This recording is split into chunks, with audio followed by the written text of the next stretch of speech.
পুষ্পা 2, ছাবা এবং সিকান্দারের পরে এবার রাশমিকা আসছে ভিন্নধর্মী একটি সিনেমা নিয়ে, যার শিরোনাম দেওয়া হয়েছে মাইশা।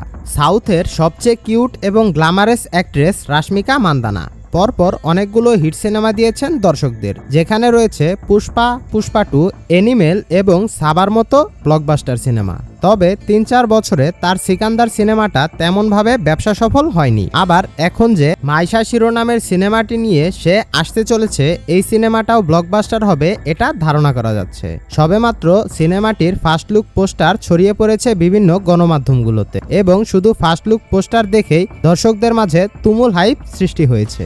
এই মুভির ফার্স্ট লুক পোস্টারে দেখা গেছে এক অন্যরকম রাশমিকাকে, অনেক ডার্ক এবং রুট ক্যারেক্টার প্লে করতে দেখা যাবে তাকে।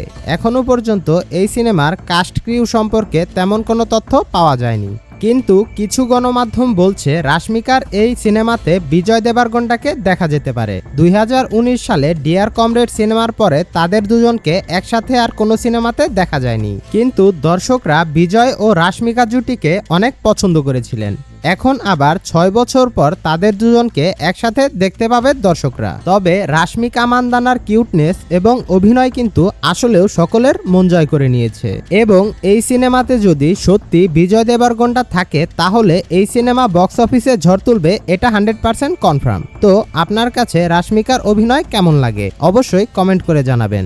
এরকম আরও ইন্টারেস্টিং মুভি রিলেটেড আপডেট পেতে আমাদের চ্যানেলটা সাবস্ক্রাইব করে আমাদের সাথেই থাকুন। সকলেই ভালো থাকবেন, সুস্থ থাকবেন। আল্লাহ হাফেজ।